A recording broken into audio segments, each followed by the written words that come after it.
Are we going? That's what, yes. Welcome, everyone. Hi, howdy, how's it going? Welcome to RGM Hates, in which I talk about things that are bad and how to unbad them. Each time with a special guest. Today, my special guest is Asia. Say hi, Asia. Hi. And my other special guest is this. That is milk blended with banana and then with some really shitty rum poured in. So it's terrible. It's curdling as I drink it, and That sounds awful. oh, now it's gone. Okay, Okay. so Oh, can I just do like a disclaimer? I am sick and I've also just come from the dentist, so ignore half of my face and the sound of my voice.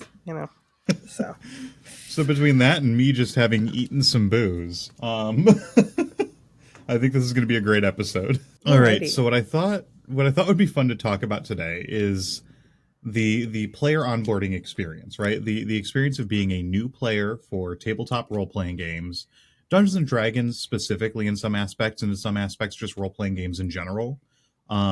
Asia, if memory serves, you're a relatively new player to tabletop role playing games. 2020. Awesome, awesome. So that is still relatively fresh, considering everything from 2020 to like 2022 didn't actually happen. Those are fake years. We all get to ignore those. So with that, that's I think it'll be great to hear from someone who's just recently gotten into it. What is like easy about it? What's good about it? And then what's been difficult? What's been made more challenging, either by the community or by the rules and systems that you've interacted with themselves? How's that sound? Sounds good. Awesome. So, how about you tell us a little bit about how you got into Dungeons and Dragons and what your first like year or two of interacting with it was like? Okay, well, I during the pandemic got into uh D20 on Dropout, and well, I found them on YouTube because the first half of the first season was on YouTube, and I watched that and I was like, should I pay for another streaming service? And my brain said yes, and so I did. And so I started watching. Absolutely. I started watching every season. About I've watched about half of the seasons now, and so I was really really into D&D after that. And then I went to Ren Fair. I actually started playing in 2021. So I went to Ren Fair in 2021, and my friend was like, "Hey, I'm in a D&D group and um we are in need of another player. Shout out to Tiana, my homegirl."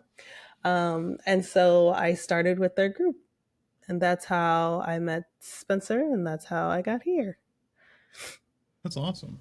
So you Hmm. met Spencer playing in that group. Was it like an online group? Because I know that without saying specific locations, you guys are pretty far away. Yeah, Discord. Gotcha. Cool, cool. Mhm. What was that like? What was that first campaign being over Discord like? I think it was a little like, when you meet new people, it's hard enough, but now you don't have like, I didn't have the added pressure of like, what do I do with my hands while I'm in your house? You know what I mean? Stuff like Fair, that. yeah. And That first meeting so, you walk in and you're like, is this a shoes on house or a shoes off house? I have no idea what to right. do. I didn't have to think about half of that. Hmm. So, it was nice. And there was a little pressure not knowing these people and not knowing how they'd react if I'm not that good, you know what I mean? Because I have only watched professionals do it, and the people on D20 are incredible. They've been doing improv most of their life, and I have not. I Hmm. am just a preschool teacher. That comes with a little more improv than the average person, but not much. And so, yeah, I just made some mistakes and was given a lot of grace, and I'm grateful. That's awesome. No, I'm really, really glad to hear that. And by the way, for anyone watching, listening, The only streaming service I've ever paid for that I've thought was 100% worth it, no regrets, was Dropout. Same. It's the best. Dropout.tv is just fucking phenomenal top to bottom. Every series they have, their game shows like Game Changer are phenomenal. Hmm. Dimension 20 is unbelievable. So we're not sponsored, but I give them my support literally financially.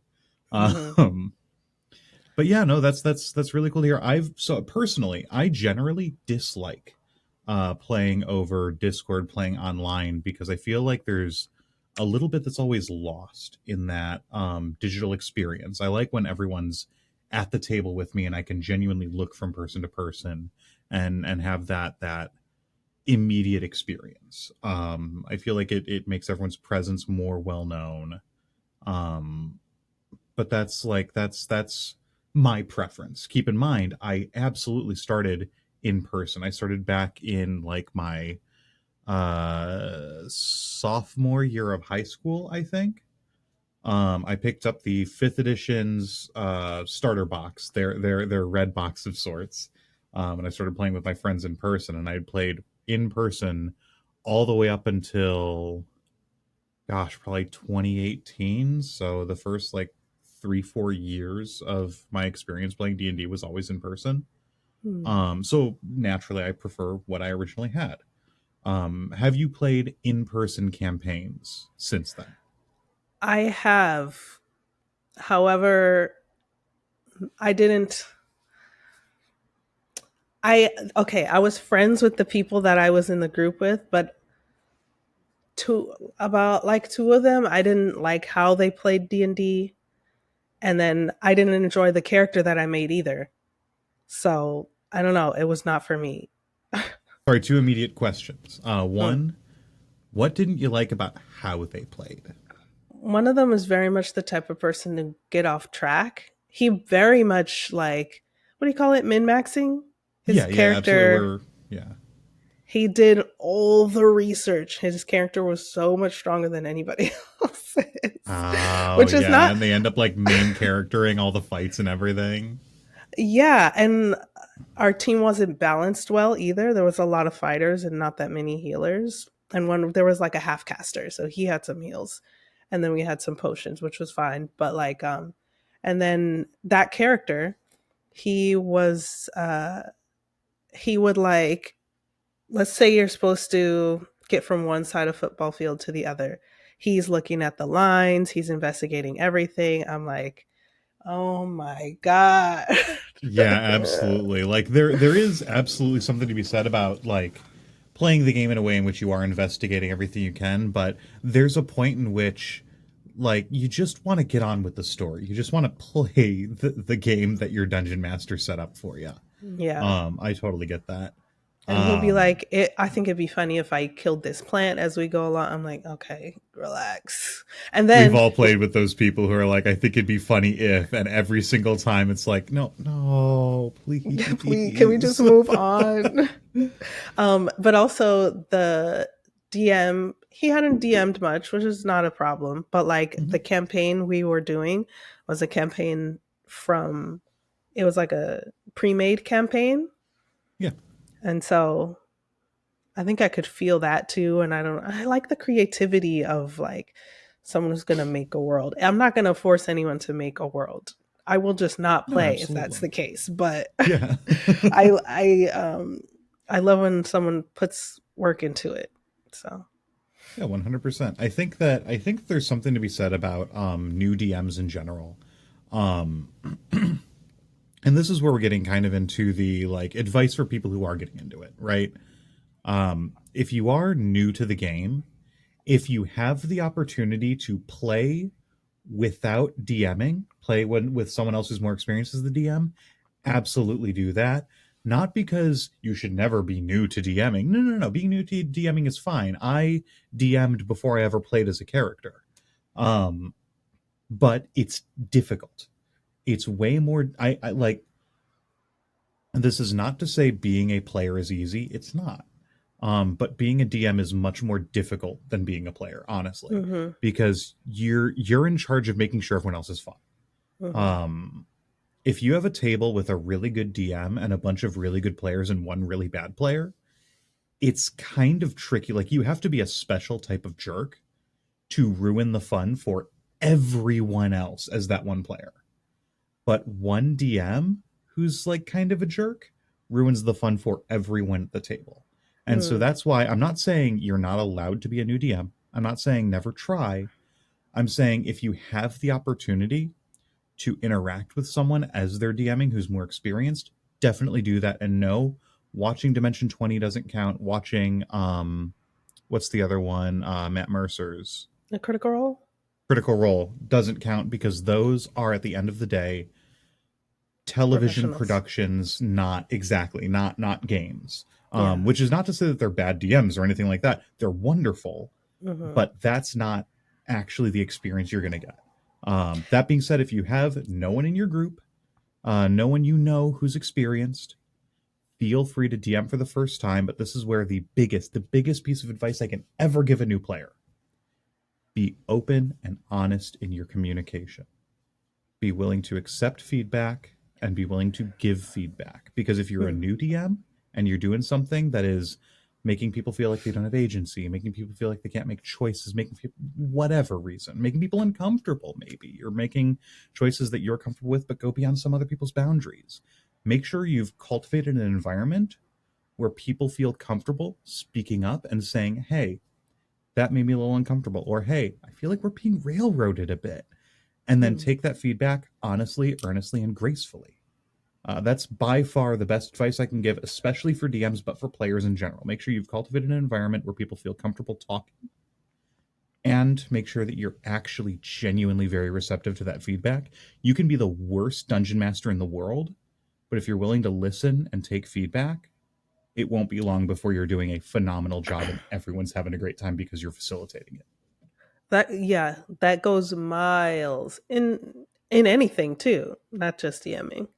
But you know what? Another thing made me think of that. I think one of the last seasons I watched before I started playing on my own, or like with a actually playing, was A Yeah. Crown of Candy, in which I don't know what's going on in Brennan Lee Mulligan's head, but that person just creates some of the like the most like uh, I don't know. I don't even know how to explain it. I really thought that when I started playing, it was going to be like that for some reason. But I realized along the way, like, that is unreasonable. And you have to have some sort of like, what do you call it when there's like a skeleton? You have to have some sort of Yeah, like like a framework. guidelines, a framework that you work within, or at least that you start from and build from there. And I'm like, it's closer to the like framework is closer to like Game of Thrones or Lord of the Rings, and it's a lot of steps from there to Candyland. Yeah, And absolutely. so yeah, when I had done like a few one shots before I started playing. I was DM'd by a friend who was a new DM, and we were all new players. I played with a friend from high school, and or three friends from high school. One wanted to try DMing and we wanted to try playing, right?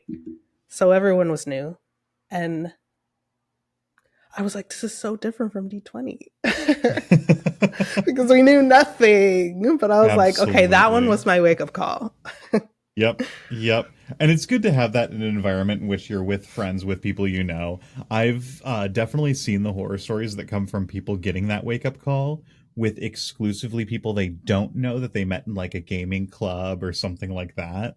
And that's a much rougher experience because you can't just chill with your friends knowing, hey, maybe I just didn't have the right idea going in or things like that. Instead, you have this experience of like, here's what I wanted, and these randos I don't know ruined it. Mm. So it's definitely good. I always, especially when you're new, play D&D with people you like and know. I know groups with randos and game stores are good and things like that, but I personally,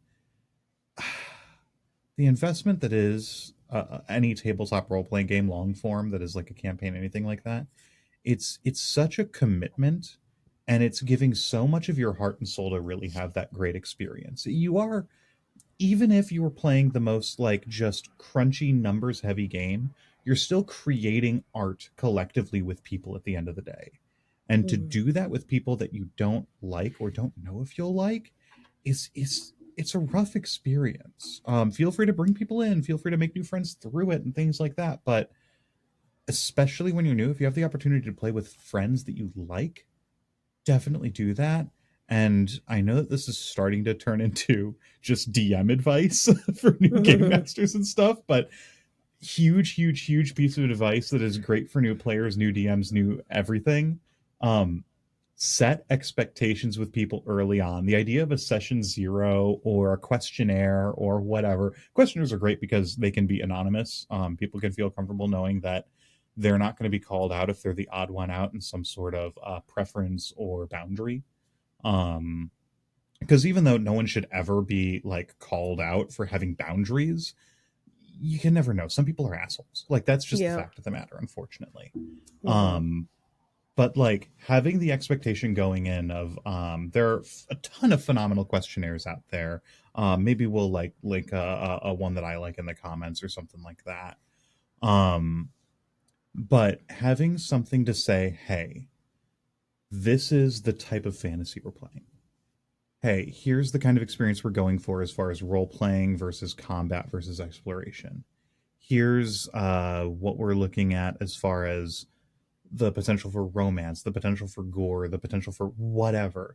And always have a way for players to give feedback and say, that's totally cool. But as soon as like I've played in campaigns in which people specifically had the requirement that things going into eyes is a no-go.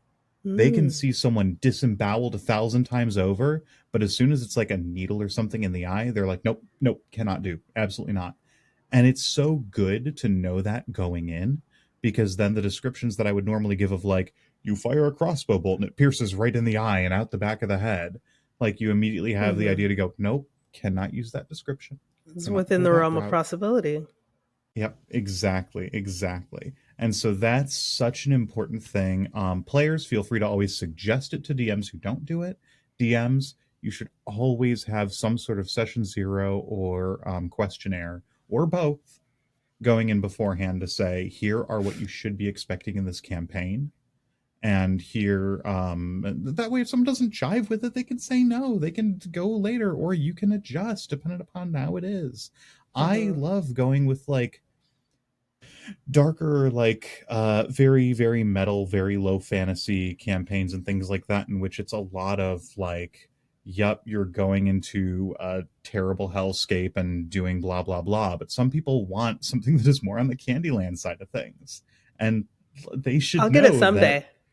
you will get it someday. You will. Maybe I'll make it happen. I don't know.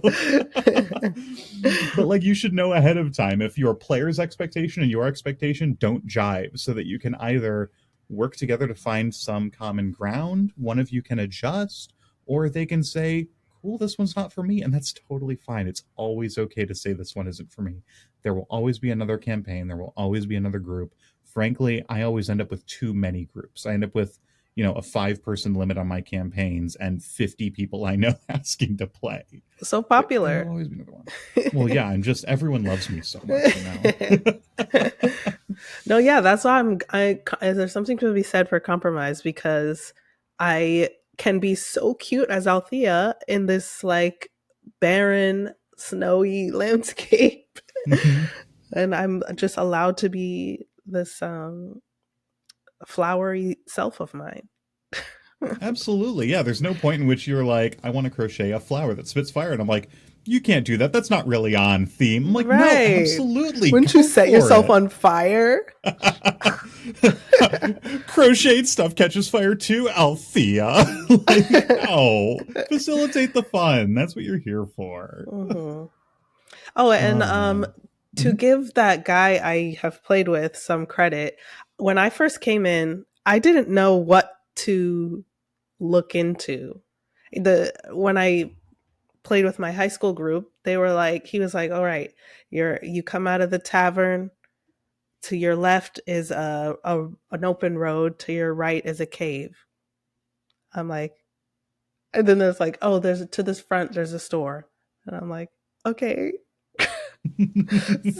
would I just choose one or like, could I make it, it wasn't exactly that, but I'm like, Yeah, I that never idea knew how of deep to look into things, you know?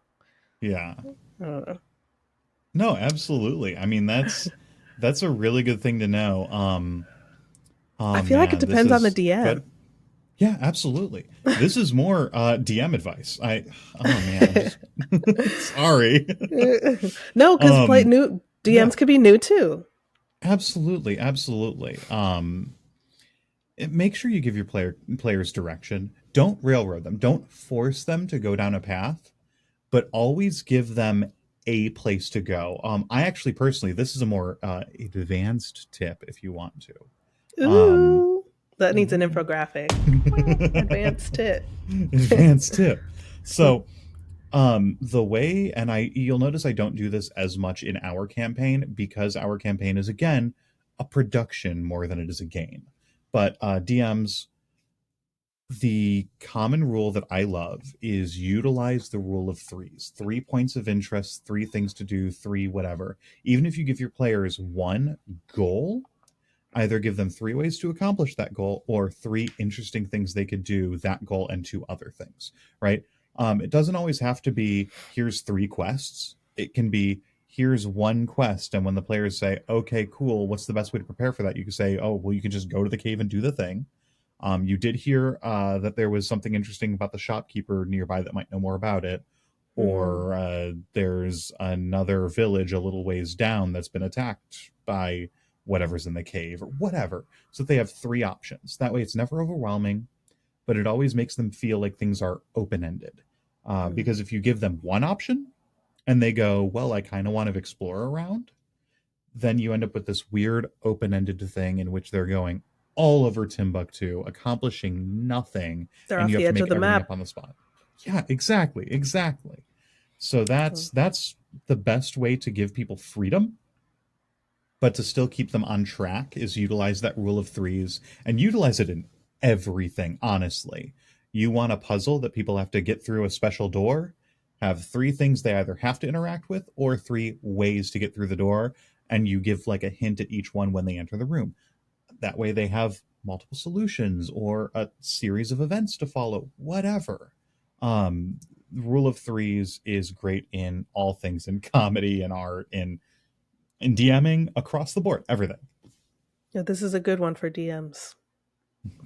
Yeah. I swear I did not intend for it to be this, but um Oh, okay, so go ahead. Yeah, please.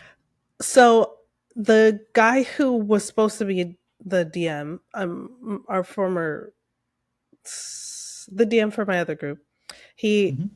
told me when I first started playing that the some of the easiest roles you might want to start with would be Ranger or Paladin, I think was the other one.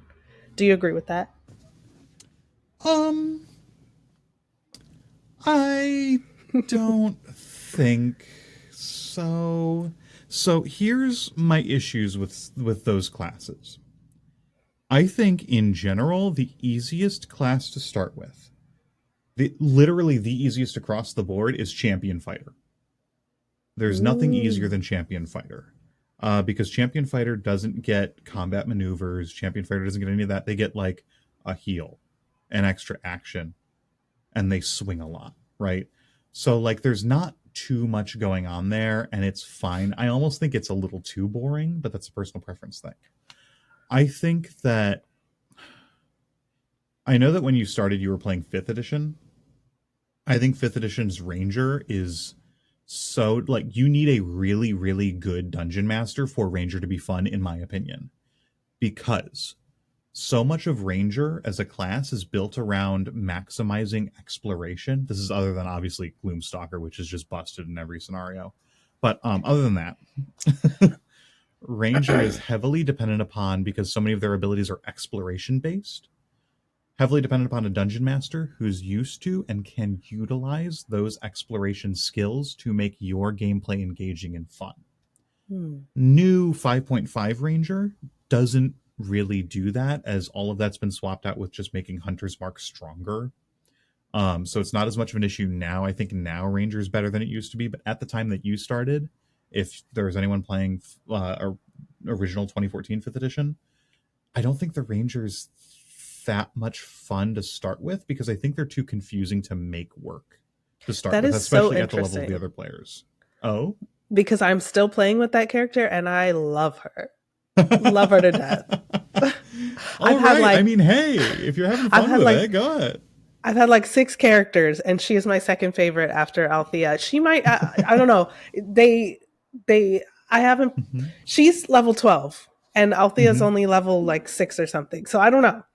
Althea may be, I don't know. Oh man, the options I you will still love get as a her. level 12 artificer are bananas. I love casters. I love casters so much. Even though artificer's not technically, they're like a half caster. They're a 3/4 caster, but it's Hmm. fine. They're a caster. They're fun. They're awesome. I think anyone who recommends a wizard on your first play is insane, because wizards tell you nothing about how they're supposed to work.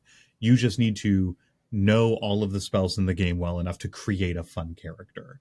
Um, you have to make wizard be fun.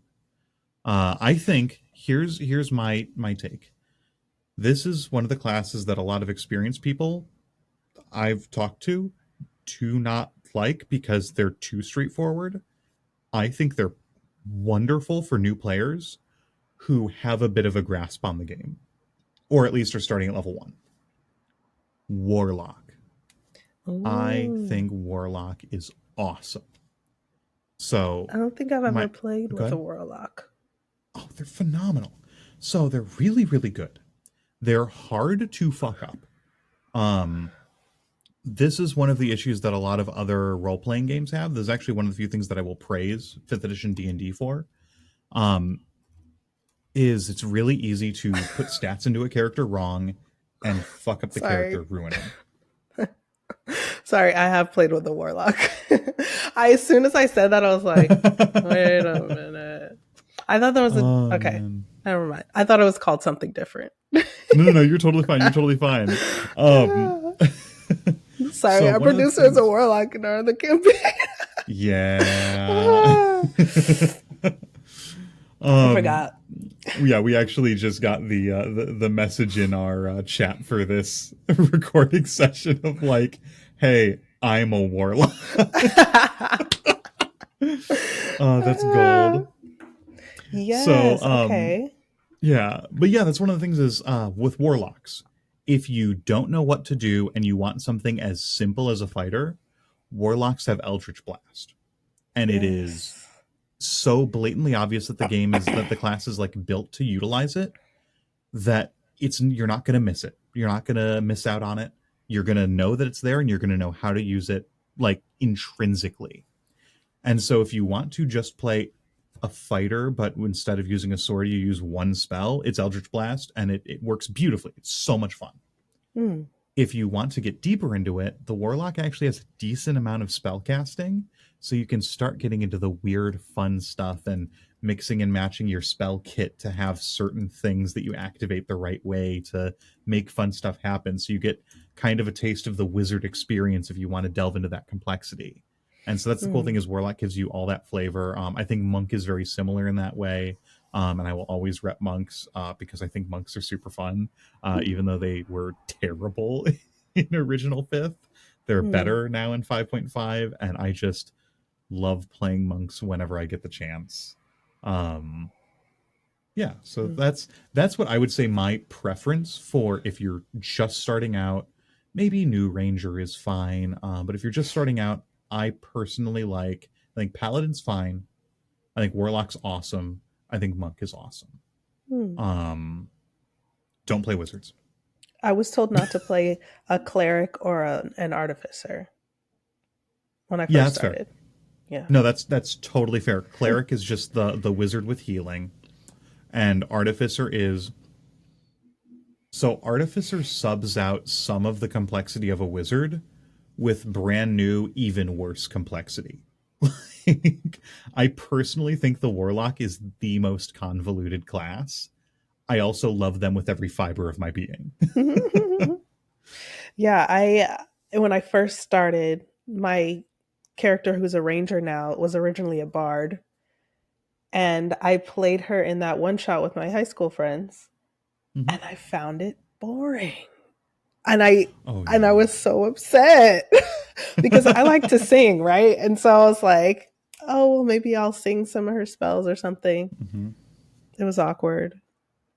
So you have to make bards fun. The Yeah. playing a bard is 100% on the player to make fun. Because you need to have an idea that carries your character far enough to be like genuinely super enjoyable, because the mechanics of the bard are dreadfully mediocre, but they are Mhm. dripping with flavor if you're used to accessing that. I And had Go ahead. and then the DM was kind of like he was on the more traditional side because he was a new DM. And then I didn't know how much I could do, uh, like how much leeway I had. So I'm like with a lute, like, okay, Mm-hmm. you know what I mean? I could have had like a flugelhorn or like a, I don't know, you Yep. know what I mean? Yep. Oh, I yeah, I played didn't know. a bard. I've played multiple. I've actually played a surprise. Honestly, going back through my characters, I might have played more bards than I've played anything else, Mm. which is crazy because they're terrible. I don't. I like mechanically. I hate them, but I love them so much flavorfully, and I have so many fun ideas with them. I know in one campaign I played a bard who, the idea of a bard is that any art is the way they express their spells. It doesn't have to be music, right? Mm. So I played a bard that was an artist, and so they kept like stacks of paper and scrolls and stuff all over them with paintbrushes, and so they would paint out their spells as they went. Ooh. um so much fun, so flavorful for them to be like, yeah, I just paint stuff on the fly and that's how I cast spells. It Mm. makes all the spells more interesting to describe, super fun to play, just great. And then I played another bard that was just a very meek, like cowardly, like, oh, I'll just sit back here, thank you very much. um and he played his music, but he was not very good at it. A lot of his rhymes were very clumsy and just very like timid, taken aback, scared. And so, because of the nature of being a bard who's supposed to be this outspoken, outgoing face of the group, but Mm. fundamentally just an absolute coward, was super fun. They were great. I love them. Um, so that's like, I think Bard. You really need to work to make Bard good, but once you get in a groove with the right group, the right DM, and the right character concept, they're so much fun.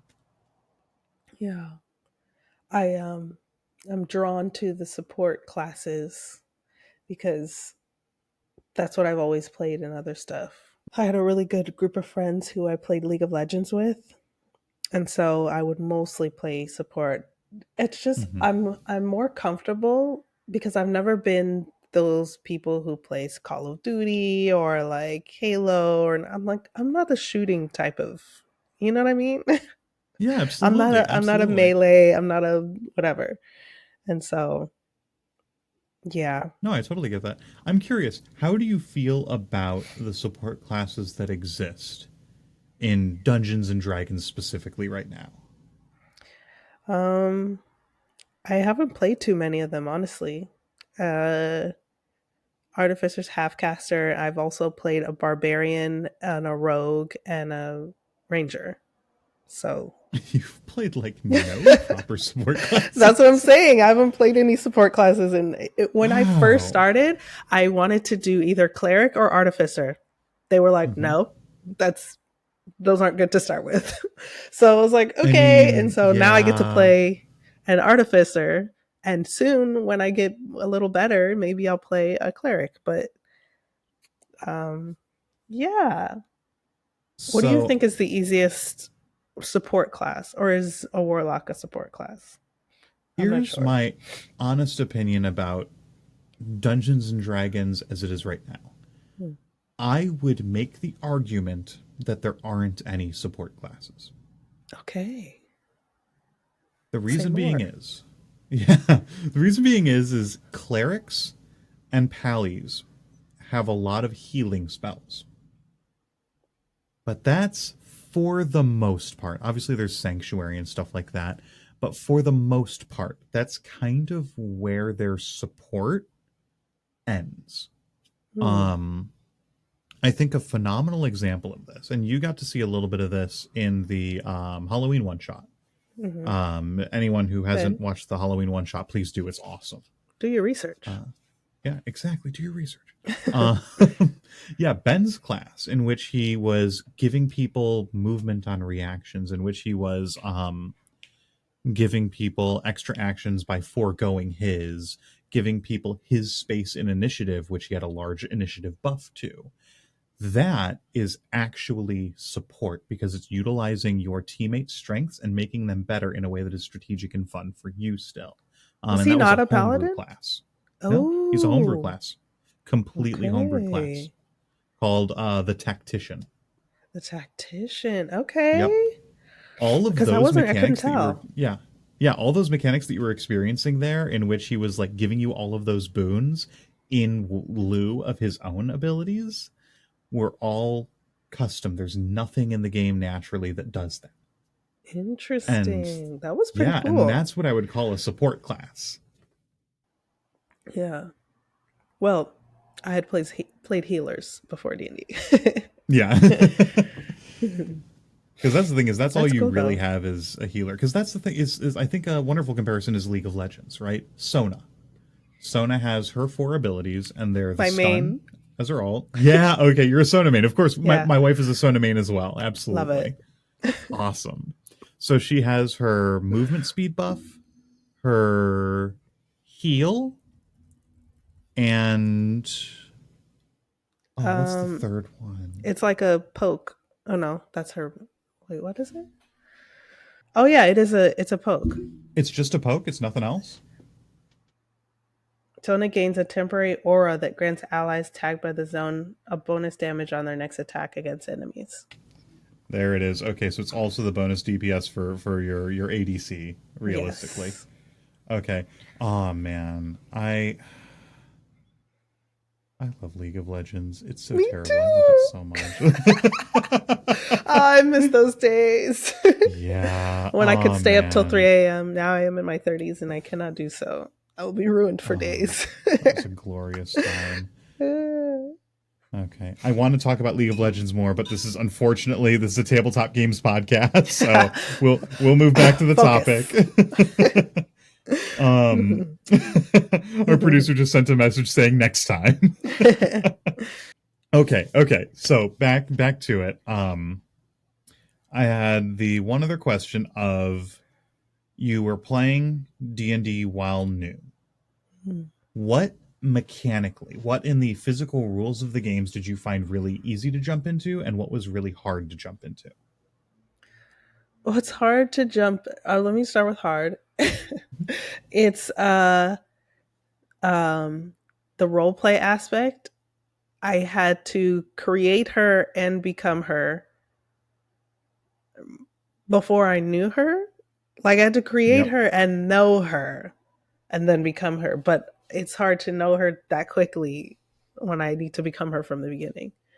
Mm-hmm. So that was a little hard. And then also the limitations. I'm like, I only use this and this and this. Now I got to take a short rest. Or now I got to take a long rest. Yeah. The dice was kind of hard too. When I was rolling, I would roll damage and like roll a d20, and I'm like, sorry everyone.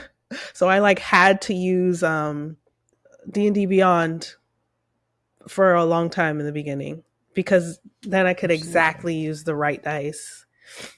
Yeah, Now I absolutely. use my dice I because I oh, have good. more and I love them. Yes. They're beautiful. Absolutely. You got to collect the shiny math rocks. You just gotta. Hmm. Hmm. That's one of the things that I like, as someone who's very used to it. It's instinctive to me, right? I don't question what dice require what. And usually after you've been playing for a year or two, you get that way, generally.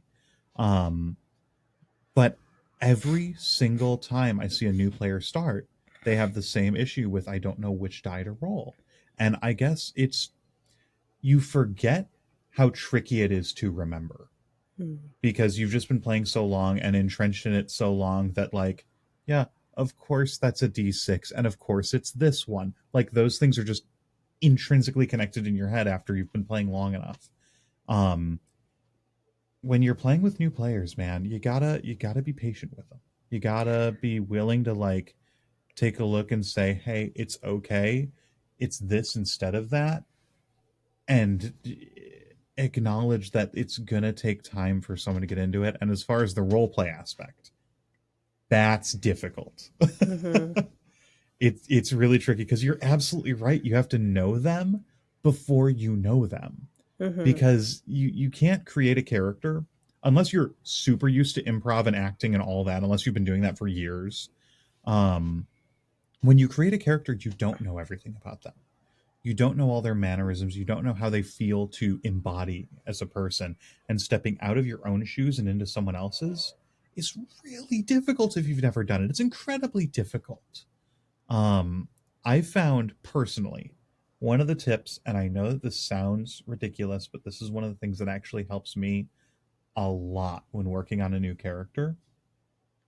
There are, on the bigger version of the Dungeons and Dragons character sheet, and even if you're not playing Dungeons and Dragons, this works for most systems. The idea of the, I think it's like goal, flaw, quirk, whatever, and it gives you this option of, here, based on your background, pick one of each of these or write your own. I think those are actually phenomenal to fill out. Not because I think you need to adhere to them strictly because it's part of the game, but I had a character who had the specific quirk that they never entered a room first. Never be the first person to enter a room. Ever. And so Oh. I played him as this, like, big, brave, yeah, I'll do it. I'll take care of it. Yeah, I'll fight him. I'll be whatever, fighter guy. But he never entered the room first. He always let someone else do it. And it created this moment in which every time, as long as I remembered, as long as I looked down at my character sheet to think about it, um, I always had that in mind. And when you alter your behavior to fit just a simple mannerism, just a simple, weird, fun aspect of your character, it's amazing how much that one little change to your behavior helps you get fully invested mentally into the character you're trying to play. Because Mm. immediately I went from, all right, I'm playing a fighter the same way I would play every single fighter ever, to, let's go, let's get it done.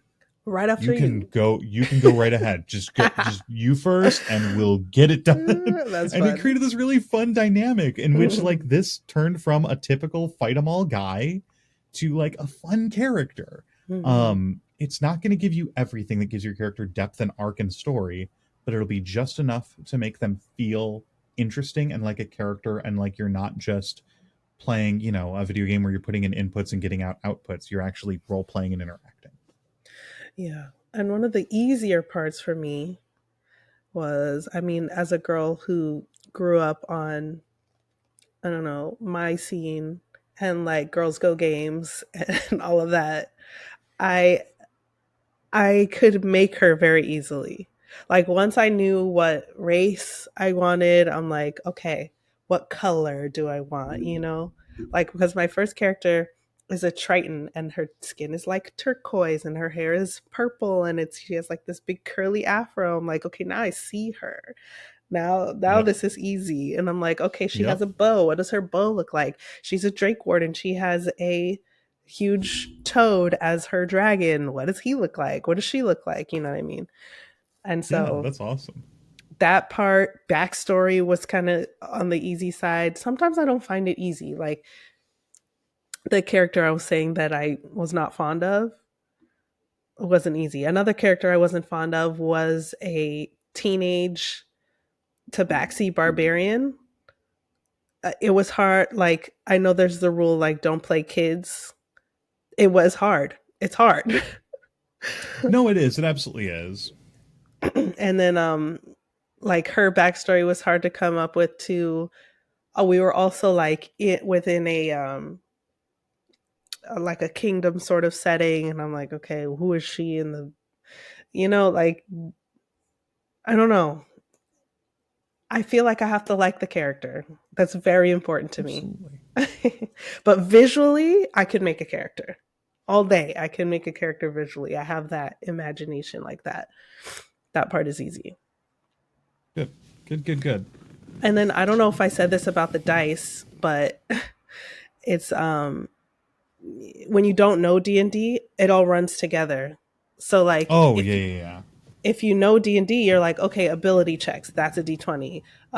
Saving throws, that's a D20. They're like, okay, damage is not going to be a D20. Your modifiers are not going to be a D20. You know what I mean? But you don't know that coming in. You don't know the categories. So it's just like, okay, I got this big one, you know. In other news, the bottom half of my mouth is free now. I just have a little numbness here. Grazie. Yay. Here's my question. Okay. Is a taco a sandwich? No, it's all one thing. Then a hot dog is not a sandwich. A hot dog is a taco.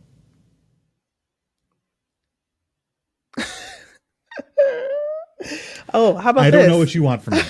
How about this? If a dog were to wear pants, how would they wear pants? How would dog pants look? Would they wear them on the back appendages over the tail and butt?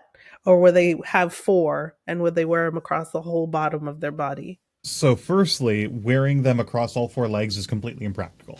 It would fall off. It would be silly. It'd be ridiculous. Secondly, it depends.